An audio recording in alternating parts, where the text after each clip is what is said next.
देश में ऑपरेशन सिंदूर की कामयाबी के बाद हम सब पहली बार यहाँ पर बैठे हैं और भारतीय सेना ने जिस प्रकार देश के यशस्वी प्रधानमंत्री जी, यशस्वी रक्षा मंत्री जी के नेतृत्व में पाकिस्तान में घुसकर जिस प्रकार से तबाही मचाई है, उसके लिए पूरी सदन की तरफ से मैं कोटि कोटि अभिनंदन करता हूँ, वंदन करता हूँ, धन्यवाद देता हूँ।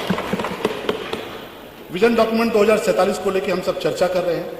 मैं धन्यवाद देना चाहूँगा प्रदेश के यशस्वी मुख्यमंत्री माननीय योगी आदित्यनाथ जी को कि कल को जब इतिहास 2047 में आगे चल के जब इतिहास लिखा जाएगा उत्तर प्रदेश के विकास का, तो हम जैसे लोग भी और उत्तर प्रदेश के सामान्य लोग भी ये कह पाएंगे कि इस पूरे विकास की रोड मैप को लेकर चर्चा हुई थी और उस चर्चा में उत्तर प्रदेश की विधानसभा लगातार 24 घंटे तक चली थी। इसके लिए बधाई के पात्र हमारे मुख्यमंत्री जी, हमारी पूरी टीम और विपक्ष के साथी। अधिष्ठाता महोदय, मैं सुन रहा था अभी, बहुत वरिष्ठ सदस्य हैं इंद्रजीत सरोज जी, मुझे बड़ी पीड़ा हुई हिंदू धर्म के बारे में जिस प्रकार वो टिप्पणी करके गए। यह स्वीकार है महोदय, हर किसी को मौका मिलता है और खासतौर पे हमारे विपक्ष के साथी, उनको तो जैसे मौके की तलाश रहती है कि हिंदू धर्म के बारे में कुछ भी अनाप शनाप बोल सके। एक दल ने जब देश में सत्ता संभाली, हिंदू आतंकवाद की फर्जी कहानी कर दी, साध्वी प्रज्ञा के साथ क्या क्या अत्याचार किया, कर्नल पुरोहित के साथ क्या क्या अत्याचार किया, साधु संतों के साथ क्या क्या अत्याचार किया, और उसका खामियाजा, उसका पाप ऐसा भुगतना पड़ा कि देश की जनता ने दिल्ली में भी और लखनऊ में हमेशा के लिए विपक्ष में बैठा दिया, और इसके बावजूद अभी तक चेते नहीं है। मैं सुन रहा था इंद्रजीत सरोज जी को, अरे अगर आपको लगता है कि आप इतना ही बोल सकते हैं तो जरा किसी और मजहब के बारे में बोलकर देखिए कि हिंदू धर्म सहिष्णु है, हिंदू धर्म बहुत उदार है। आप आते हैं कुछ भी कह के चले जाते हैं। मैं तो आदरणीय माता प्रसाद पांडे जी को सुन रहा था कि शायद ये टोकेंगे, हमारे पंडित अमिताभ वाजपेयी जी, आप कैसे सुन लेते हैं? हिंदू धर्म पर जिस प्रकार की टीका टिप्पणी वो करते हैं। आपने रामचरितमानस जलवाई, आपने डेंगू का, आपने मलेरिया का, अरे बैठो भाई सुनो, आपने हिंदू धर्म को बार बार हमला करने का प्रयास किया, लेकिन किसी और मजहब के बारे में अगर बोला होता तो कन्हैया लाल बना दिए गए होते। ये आप नोट कर लीजिए। ये हिंदू धर्म जो इतना उदार है, और आप बार बार बात करते हैं दलितों की, पिछड़ों की। आप कैसे भूल जाते हैं अयोध्या के मोहित खान को? अयोध्या का मोहित खान आपको याद है कि नहीं याद है? जिस मोहित खान ने दलित बेटी के साथ, जो कि नाबालिग बच्ची थी, जिसको यह भी नहीं पता था कि दुनियादारी क्या होती है, उस दलित बेटी के साथ, दलित बच्ची के साथ बार बार बलात्कार किया गया, बार बार अत्याचार किया गया, बार बार गुनाह किया गया। और उस दलित बच्ची को अगर किसी ने न्याय दिलाने का काम किया तो उत्तर प्रदेश के यशस्वी मुख्यमंत्री आदरणीय योगी आदित्यनाथ जी ने किया। आप तो उसके आंसू पोंछने भी नहीं गए, आपके अयोध्या के सांसद तो उससे मिलने भी नहीं गए। समाजवादी पार्टी के लोग ये जानते हुए कि दलित बेटी के साथ बलात्कार हुआ है, वो नाबालिग बच्ची थी, उसको पता भी नहीं कि उसके साथ क्या हुआ। जब डॉक्टर के पास गई, डॉक्टर ने बताया कि बच्ची प्रेग्नेंट है, तब ये पता चला कि उसके साथ इतनी बड़ी हैवानियत हुई है। लेकिन सामने हैवानियत करने वाला हैवान मोहित खान था, इसलिए समाजवादी पार्टी खामोश हो। आप नाम देख के, अपराधियों का नाम देख के, गुनाहगारों का नाम देख के आप तय करते हैं कि आपको किसके साथ खड़ा होना।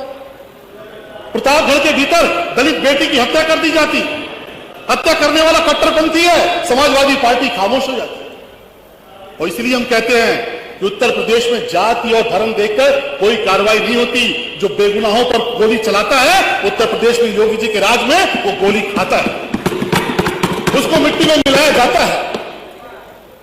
और इसलिए मान्यवर, आज जिस विषय पर हम लोग चर्चा कर रहे हैं, मैं बड़े गर्व के साथ आज कह सकता हूं कि हम लोग देवरिया से चलते थे और लखनऊ राजधानी तक आने में हमको 7-7 घंटे लग जाते थे, 8-8 घंटे लग जाते थे। आज हम बड़े आराम से अपने देवरिया से निकलते हैं, गोरखपुर लिंक एक्सप्रेस वे पकड़ते हैं, पूर्वांचल एक्सप्रेस वे पकड़ते हैं, और माननीय योगी जी की सरकार की कृपा है कि 3.5 घंटे के भीतर देवरिया से चल के हम लखनऊ पहुंच जाते हैं। उत्तर प्रदेश आज एक्सप्रेस वे प्रदेश के नाम पर जाना जा रहा है। ये इतनी बड़ी कामयाबी है कि जिस उत्तर प्रदेश में लोग एक एक्सप्रेस वे के लिए तरसते थे, आज उत्तर प्रदेश में 22 एक्सप्रेस वे की तरफ हम बढ़े हैं। इतना ही नहीं मान्यवर, गोरखपुर से हम लोग कई बार दिल्ली जाना होता था, रेलगाड़ी पकड़ते थे, बाई रोड जाते थे। आज उत्तर प्रदेश की यशस्वी सरकार ने वो व्यवस्था दी है कि हम लोग देवरिया से निकलते हैं, 40 मिनट में गोरखपुर एयरपोर्ट पर आते हैं और गोरखपुर एयरपोर्ट से हमें फ्लाइट मिलती है, हम 45 मिनट के भीतर दिल्ली पहुंच जाते हैं। ये योगी जी की सरकार की देन है। ये बदलता हुआ उत्तर प्रदेश है। माननीय प्रधानमंत्री जी ने जिस विकसित भारत की परिकल्पना की है, उसके साथ अगर कोई कंधे से कंधा मिलाकर चल रहा है, वह उत्तर प्रदेश है, तेजी से बढ़ता हुआ उत्तर प्रदेश है। मैं सुन रहा था भाई संग्राम जी को बड़े चिंतित थे, विद्यालयों को लेकर बड़े परेशान थे।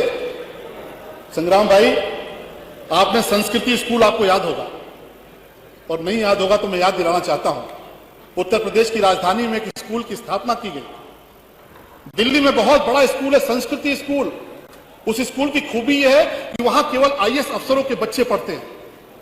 उस संस्कृति स्कूल की तर्ज पर उत्तर प्रदेश की राजधानी में समाजवादी पार्टी की सरकार में लखनऊ में एक संस्कृति स्कूल स्थापित किया गया, जिसकी शर्त थी कि अगर आईएएस का बेटा होगा तो संस्कृति स्कूल में एडमिशन पाएगा। लेकिन योगी जी ने अटल आवासीय स्कूल खोला, जिसका शर्त है कि मजदूर का बेटा होगा तो एडमिशन पाएगा। ये अंतर है आपकी सोच का, हमारी सोच में। आप संस्कृति स्कूल आगे लेकर बढ़ते हैं, जिनके पीछे पूंजीवादी हैं, जिनके पीछे नौकरशाह हैं, जिनके पीछे बड़े बड़े लोग हैं। आज माननीय योगी जी की सरकार संस्कृति स्कूल की जगह जगह अटल आवासीय स्कूल बना रही, मुख्यमंत्री कंपोजिट विद्यालय बना रही। आपने रोजगार की बात की, अभी की तो बात है, 60,000 से ऊपर कांस्टेबल्स की भर्ती हुई है।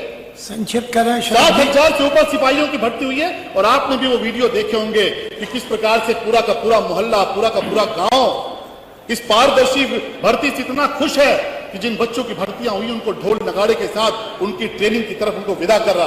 वरना हमें तो वो भी याद आता है कि 2017 के पहले भर्ती हुई थी और बाप और बेटा दोनों सिपाही बन गए थे।